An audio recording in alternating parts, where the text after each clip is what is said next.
Familia querida, Dios te bendiga, te guarde. Hoy vamos a hablar sobre el cristiano y la santidad. Segunda de Corintios 6, 14 al 7:1. No os unáis en yugo desigual con los incrédulos, porque ¿qué compañerismo tiene la justicia con la injusticia? ¿Y qué comunión la luz con las tinieblas? ¿Y qué concordia Cristo con Belial? ¿O qué parte el creyente con el incrédulo? ¿Y qué acuerdo hay entre el templo de Dios y los ídolos? Porque vosotros sois el templo del Dios viviente. Como Dios dijo, habitaré y andaré entre ellos, y seré su Dios, y ellos serán mi pueblo. Por lo cual, salid de en medio de ellos, y apartaos, dice el Señor, y no toquéis lo inmundo, y yo os recibiré. Y seré para vosotros por Padre, y vosotros me seréis hijos e hijas, dice el Señor Todopoderoso. Amén. Esta lectura yo creo que se explica por sí sola. Cuando dice, no toquéis lo inmundo, y os recibiré. Y dice, salid en medio de ella y apartaos. La palabra santidad significa apartado. Yo recuerdo cuando estaba pequeño, había un vaso en la nevera, que ese era el vaso de mi papá. Y entonces uno sabía que ese vaso estaba apartado. Y eso es el concepto de santidad. Algo que es apartado para el uso específico de Dios. En el Antiguo Testamento, todo el pueblo de Israel cuando salió de Egipto tenía unas pequeñas casitas como hechas de tela, que pues, como le llamaban, como unas carpas pequeñas.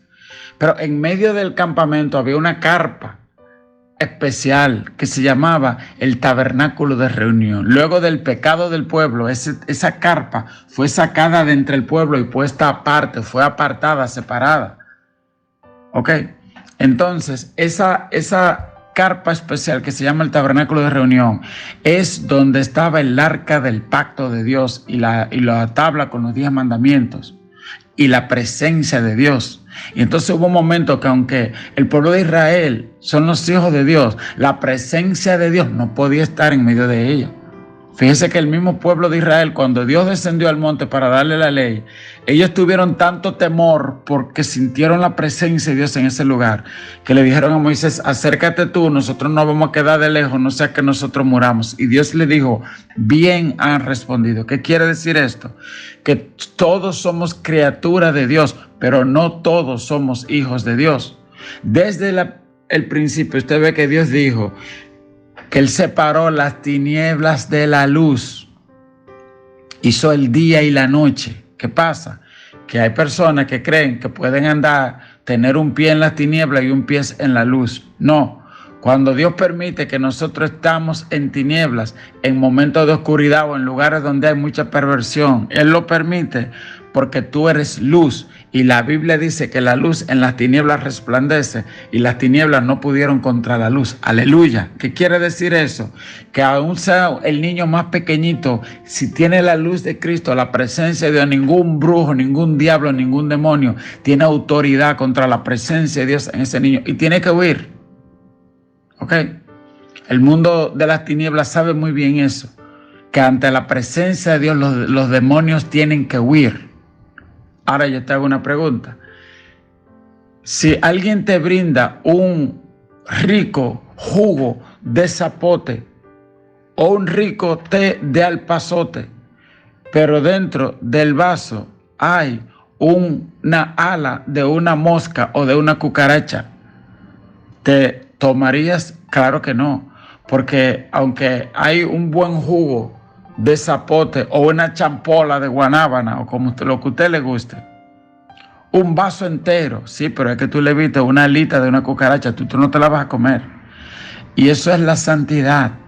Y por eso es que esto empieza diciendo, no os unáis en yugo desigual con los incrédulos, porque ¿qué compañerismo tiene la justicia con la injusticia? ¿Qué pasa? La Biblia dice en Proverbios 31, vana es la gracia, engañosa la hermosura. La mujer que teme a Jehová, esta será alabada. Y una de las primeras aplicaciones que generalmente le damos a este texto es el tema matrimonial, pero no necesariamente, no exclusivamente.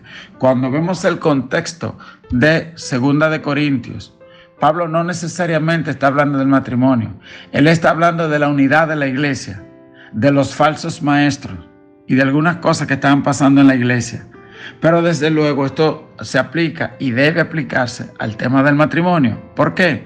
Porque si Pablo dice que nosotros somos templo del Espíritu Santo y que Él habita en nosotros, vuelvo y digo, tú no te vas a poner un perfume, por más bien que huela, si tú le ves una mosca muerta ahí dentro de ese perfume, ¿ve?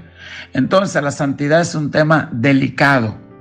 Y debemos juzgar las cosas a la luz de lo que diga la palabra de Dios, no de lo que tú creas. De eso hablaba el mensaje de ayer, de que Cristo es nuestra imagen, ¿ok? Y que si no ponemos y nosotros somos como espejos que reflejamos cualquier cosa, y si lo que ponemos delante no es a Cristo, y a los jóvenes, explicábamos en el mensaje de ayer, a los niños que se están criando sin su padre, sin su madre, o que los padres y madres que tienen le dan un ejemplo incorrecto.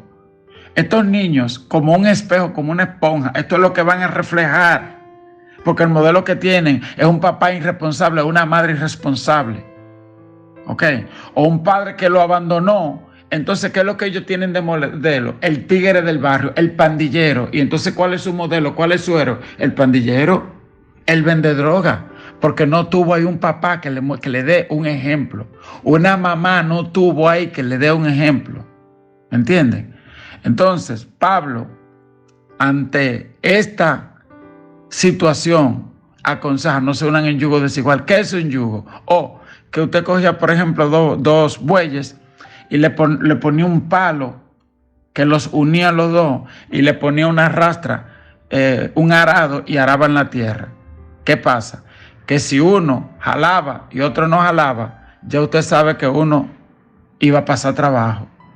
O si uno jalaba para un lado y otro para el lado, no iban a arar nada, porque no había unión, no había acuerdo. Hay matrimonios que son así. Hay decisiones que son así. Hay un hijo mío, a mí me encanta algo que él dice no time for stupidity, es decir, no tengo tiempo para estupideces, para malas decisiones. Y los jóvenes creen a veces que porque, bueno, que yo soy adolescente, me queda más vida. Mi hijo, al contrario, yo puedo tomar decisiones más locas porque ya estoy más viejo y ya yo voy de palo para leña. Tú no. Tú tienes que tomar decisiones sobre bases sólidas. Porque el problema es que las decisiones más importantes de nuestra vida se toman, ¿ok?, entre los 18 y los 25 años. ¿Con quién me caso? ¿Qué voy a estudiar? Y a veces uno está muy joven para pensar bien las implicaciones de las decisiones. Pero después que tú la tomas y te casaste y vienen los hijos, lo aborto. No, mi hijo, piensa bien lo que va a hacer. No, voto y me caso con aquel, o me quedo asignado, lo crío yo solo. Usted ve. Y entonces por eso pasan tantas cosas como las que estamos teniendo ahora. ¿Ok? Y más con toda esta cultura contra la palabra de Dios que se está estableciendo ahora. Que el género no existe, sino que el sexo no existe, que es una construcción, que fue que te hicieron creer que tú eres hombre, pero en realidad tú eres lo que tú quieras, o que tú eres mujer, pero en realidad tú eres lo que tú quieras. Bueno, pero eso no es lo que dice la Biblia. Y cuando comparezcamos delante de Dios, los hombres pueden decir lo que quieran. Tú puedes hacer lo que tú quieras porque tú tienes libre albedrío, ¿verdad? Está bien. Pero vamos a ver lo que diga Dios, mi amor. Cuando tú mueras y te presentas delante de Él, vamos a ver lo que Dios te va a decir. Porque el ejemplo es la palabra de Dios y no lo que tú creas. ¿Estamos claros? Entonces, ¿qué pasa? Bueno, vamos a suponer una persona cree que sí, que yo puedo ser hoy varón y mañana mujer. Y hoy soy mujer, me caso contigo, pero mañana hoy yo puedo tener 5 mujeres juntas. Eso es un yugo desigual. ¿Entiendes?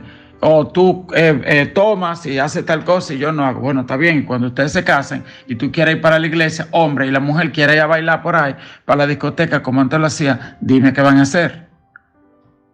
O que aquel cree que sí, que tu hijo puede ser lo que él quiera, hoy hombre, mañana mujer, tal cosa. Si tú crees que no, que es lo que dice la Biblia, dime qué es lo que ustedes le van a enseñar.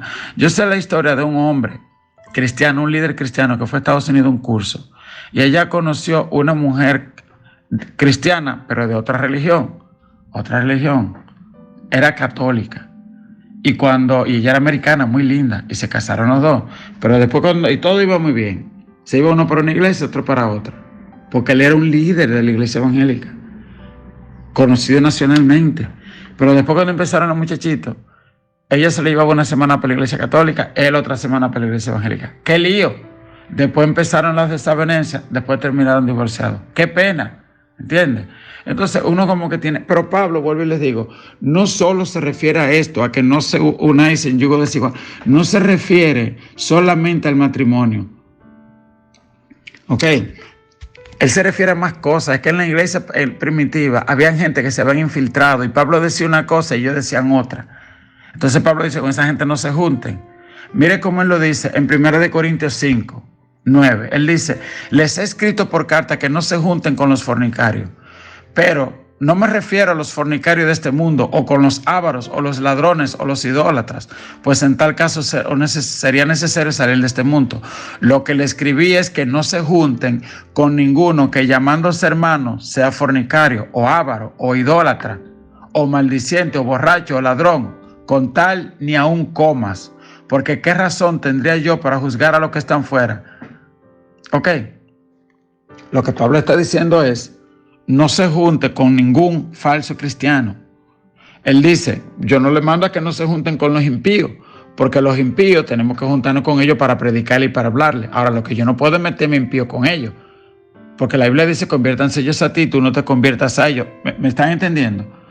Ok, tú te juntas y le hablas de la palabra de Dios, con mucho respeto, pero tú le hablas de la palabra de Dios. Ahora, si hay una persona, vamos a suponer en la iglesia, que se dice que es cristiano, pero lo que está trayendo es otra parábola, otra enseñanza. Por ejemplo, el pueblo de Israel cuando salió de Egipto, Moisés decía por acá, pero los hijos de Rubén y los hijos de Coré, que era levita y que era hombre de importancia en el templo, aconsejaban al pueblo otra cosa. Moisés decía una cosa y ellos decían otra cosa.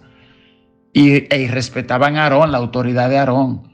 Y dice la Biblia que la tierra se abrió y se tragó todas esas personas. ¿Entiendes? Eran israelitas, pero contradecían lo que decía Moisés y lo que decía Aarón.